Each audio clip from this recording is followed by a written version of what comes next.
Good morning, Year 6, and welcome to our final reading lesson, all about our non-fiction text about the Namibia desert. Today is our final reading lesson, which means we're going to answer some word meaning questions, and we have a big question at the end to answer. So I'm going to start off reading, and I'm going to pause in some places, and I'd like you to continue reading. From desert to sea. Get ready for a wild adventure as NG kids head to Namibia in southern Africa. So we know that Namibia is located in West Africa, and we can see that on the map here.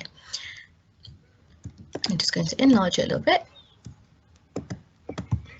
Okay, NG Kids Alex explores the desert. There's scorched earth as far as the eye can see, and in the distance a swirling tornado of sand, known as Dust Devil, sweeps menacingly. That suggests to me it's quite crazy across the horizon. There's a lot of dust everywhere.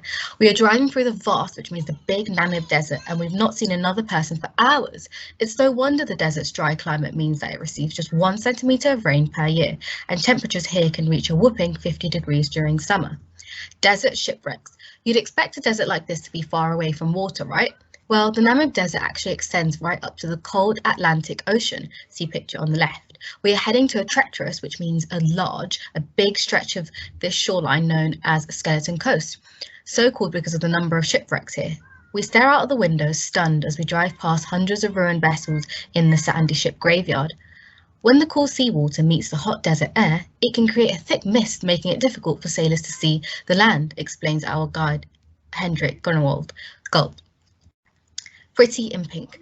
A much more cheerful sight greets us further down the coast. Nearly 50,000 great flamingos are feeding in a lagoon, a shallow area of saltwater that's cut off from the sea by a sandbank. Their long, thin legs gracefully, which means almost they're walking through peacefully, slowly, stride through the water as they submerge, which means they put their whole head as they submerge their heads, snacking tasty worms, crabs, mollusks, and algae. So submerged, suggesting that they have to go deep down to obviously get their food, such as tasty worms, crabs, mollusks, and algae. So deep down in the water to get their food. Incredibly, the birds get their candy floss pink colour from the food they eat. Yum. Now I'd like you to read both Ocean Life and Water Racket. So you're going to pause here and continue with the reading.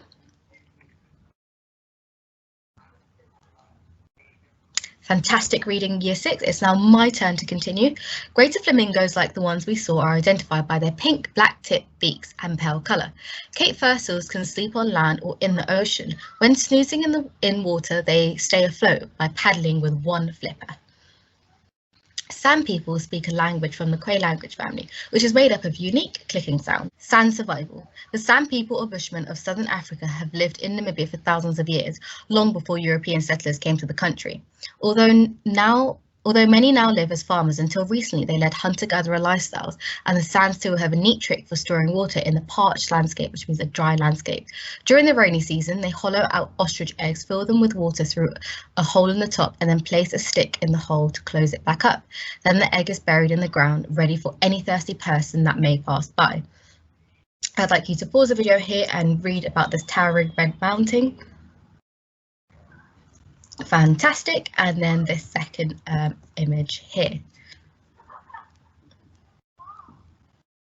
Great reading, Year 6. I love hearing all of your fluent reading, so please make sure later at the end of the video when I assign a section to read, you read that and send it in on Seesaw. So now we're going to go on to our questions.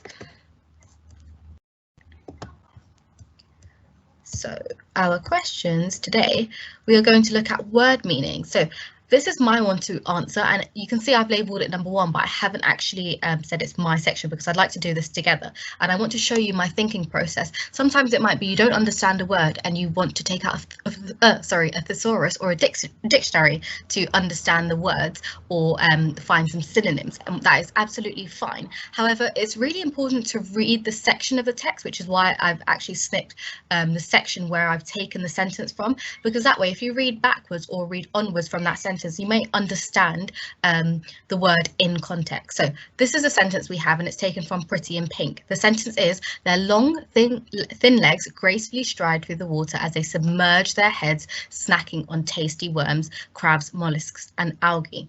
Now I'm going to read it. I'm going to continue reading, and just to see if I find out anything more. Incredibly, the birds get their candy floss pink colour from the food they eat. Yum. So the word in bold here, what does the word in bold tell us about what the flamingos do with their heads? So it's about what the flamingos do with their heads, and the word in bold is submerge. I need to go in and read the text, which I've just have. So now I'm going to read the different options that I have available. Firstly, I have hold them above the water. Well, I definitely think that wouldn't work, because if they have to submerge their heads to snack on tasty worms, crabs, mollusks, and water, they probably the worms, crabs, and mollusks will be probably underwater and not above the water swimming. So actually, hold them above the water would not be correct here. We have put them completely underwater.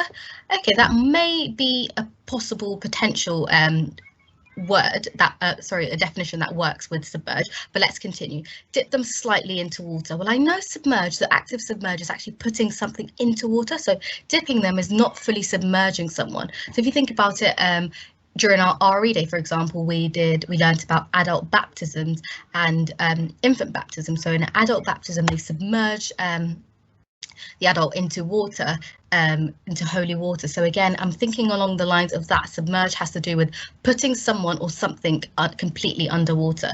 Turn them definitely won't work in this context, because turn them what? They're not turning around for anything, so definitely not that. So actually the correct answer in this for this sentence here would be put them completely underwater. So that is the correct definition for what submerge means. So it's really important to read through the text, because after you read through the text, you can understand that the water, as they submerge their heads, that means they're going into the water, down into the water, to go and look for their food. Okay, so the correct answer here is put them completely underwater. So that was my question that I modelled to you. Now I'd like you to have a go at the rest of the questions. So at the paragraph beginning, what a racket. I've snipped that for you here, and the question is, what does the word glide suggest about how the Cape fur seals move through the water? So what you're going to do is pause the video here and think about the word glide and what does it suggest about how the Cape fur seals move through the water.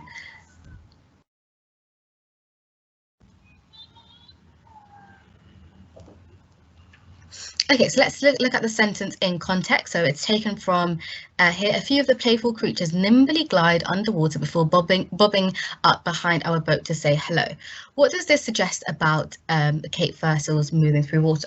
Well, I would definitely say this suggests that the Cape fur seals are kind of moving through the water quite slowly. You know, they're just taking it day by day, moving slowly through the water, and that is what glide here suggests. So well done if you got that correct. If you've written something else that I haven't mentioned, that's absolutely fine. Please leave it blank, and you can ask your teachers to have a look at your question. Just write number 2 next to it and leave it blank.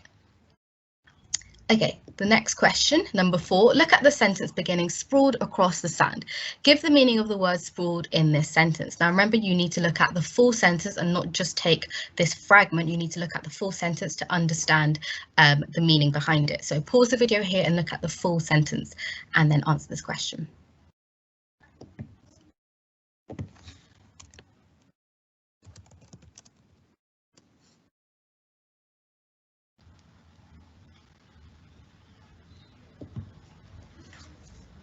Okay, so I'm going to reveal the answer to you. So give the meaning of the word sprawled in this sentence, and it's coming from sprawled across the sand is a huge colony of 50,000 mooing Cape fur seals. Okay, so that is the sentence.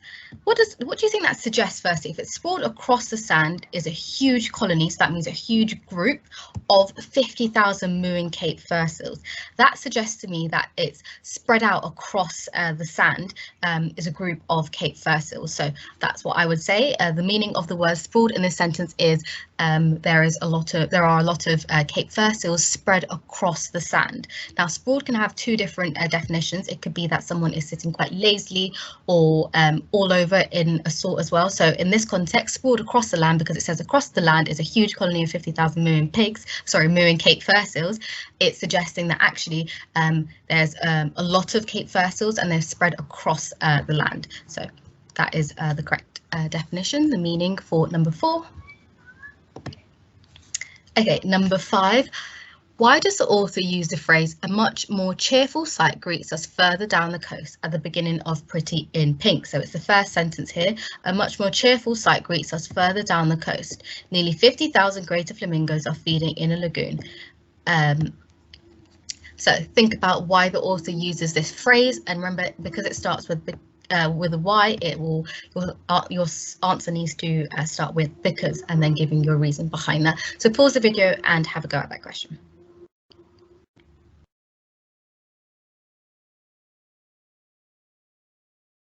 Okay, so the reason why the author has actually used this phrase, "a much more cheerful sight greets us further down the coast" at the beginning of Pretty in Pink, it's because think about how the atmosphere of the Namib Desert was described in the first 2 opening paragraphs. The first one was talking about how hot it is in the Namib Desert, and the second one was talking about the desert shipwrecks, the ships that had been destroyed because of a hot mist, or the weather, you could say, also had affected drivers and their vision to sailors. Sorry, it had affected sailors and their vision to see where they're going. So it's a much more cheerful sight now because there's a lot more animals. The colors of the animals. So you've got like the pink flamingos, you've got the grey sunfish, you've got the pelicans as well. So it's much more cheerful because it's almost suggesting that the desert was very lonely, unforgiving, barren desert. That's what the words used by the author.